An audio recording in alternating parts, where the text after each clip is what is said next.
فوجی اسٹیبلشمنٹ کے ہاتھوں تحریک لبیک پاکستان کی پیدائش کے بعد یہ پہلا موقع ہے کہ طاقتور فیصلہ سازوں نے ٹی ایل پی کے کسی احتجاجی دھرنے کو مذاکرات اور معاہدے کی بجائے ریاستی طاقت کا بے دریغ استعمال کرتے ہوئے منتشر کیا۔ لہٰذا یہ کہا جائے تو بے جا نہ ہوگا کہ تحریک لبیک کے خلاف کریک ڈاؤن اسٹیبلشمنٹ کی پالیسی میں واضح تبدیلی کی علامت ہے۔ یاد رہے کہ آخری مرتبہ فیصلہ سازوں نے نومبر 2024 میں اسلام آباد کے ڈی چوک میں دھرنا دینے والے تحریک انصاف کے مظاہرین کو بھی مذاکرات کی بجائے ریاست کی طاقت کے زور پر منتشر کیا تھا، جس کے بعد سے پی ٹی آئی کی اسٹریٹ پاور ختم ہو چکی ہے۔ بتایا جاتا ہے کہ مرید کے میں تحریک لبیک کے دھرنا مظاہرین کے خلاف ہونے والا آپریشن کلین اپ بھی اسی طریقے سے کیا گیا جیسے اسلام آباد کے ڈی چوک میں کیا گیا تھا۔ رات کے 2 بجنے کا انتظار کیا گیا، پھر اچانک علاقے کی لائٹ بند کر دی گئی اور پھر رینجرز اور پولیس کی جانب سے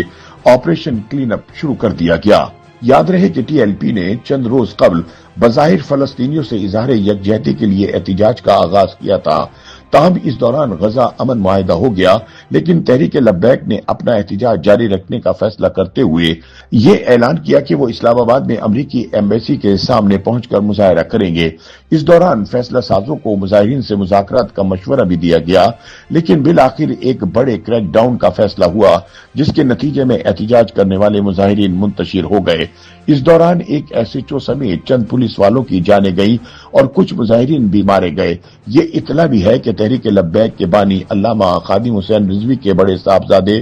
سعد رضوی پولیس سے جھڑپ کے دوران گولی لگنے سے زخمی ہو چکے ہیں، تاہم وہ دھرنا منتشر ہونے کے بعد سے منظر عام پر نہیں آئے اور ان کے حوالے سے صورتحال واضح نہیں ہے۔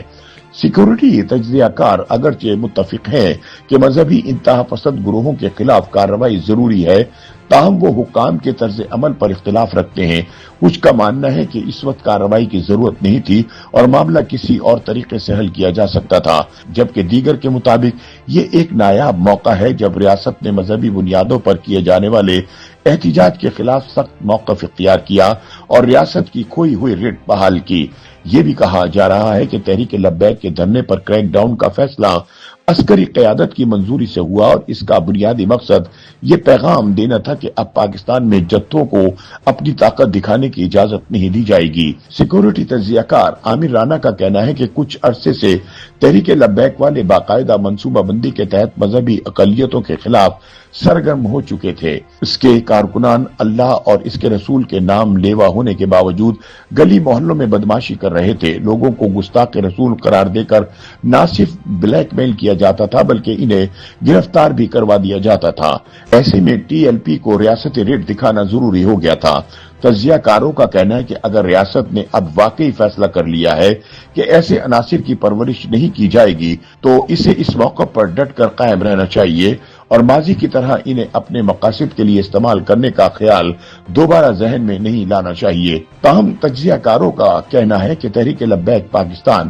واحد انتہا پسند جماعت نہیں جو ایسے شدت پسند رجحانات رکھتی ہے۔ پاکستان میں بہت ساری ایسی جماعتیں اور لوگ موجود ہیں جو خود کو دوسروں کے عقائد پر سوال اٹھانے کا مزاج سمجھتے ہیں اور خود کو بہتر مسلمان قرار دیتے ہوئے دوسروں پر کفر کے فتوے عائد کر دیتے ہیں۔ ان کا کہنا ہے کہ یہی ذہنیت عدم برداشت کو بڑھاوا دیتی ہے۔ معروف دفاعی تجزیہ کار لیفٹیننٹ جنرل ریٹائرڈ نعیم خالد لودھی کے مطابق کسی کو یہ اختیار نہیں ہونا چاہیے کہ وہ دوسروں کے عقائد پر سوال اٹھائے یا خود کو یہ سمجھ لے کہ وہی طے کرنے کا مجاز ہے کہ کون مسلمان ہے اور کون نہیں۔ یہ رویہ ناقابل قبول ہے کہ انتہا پسند گروہ دوسروں کی نیتوں پر شک کریں اور خود کو درست سمجھیں۔ اس حوالے سے سینئر صحافی اور تجزیہ کار سہیل وڑائچ کا کہنا ہے کہ نظریاتی جنگ کو نظریاتی بنیادوں پر ہی لڑنا ہوگا، یہی اس مسئلے کا طویل المدتی حل ہے۔ حکام کو اب کھل کر یہ بحث کرنی چاہیے کہ آخر کس بنیاد پر کوئی خود کو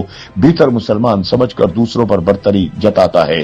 اس سوچ پر کھلے عام بات اور بحث ہونی چاہیے۔ تحریک لبیک کے خلاف ریاستی کریک ڈاؤن کے حوالے سے ان کا کہنا تھا کہ اگرچہ یہ کارروائی مذہبی شدت پسندوں کے حوالے سے ریاستی پالیسی میں واضح تبدیلی کی علامت ہے، لیکن اس کی کامیابی کا انحصار اس بات پر ہوگا کہ آیا حکومت طویل المدت بنیادوں پر اپنے اس موقف پر قائم رہتی ہے یا نہیں۔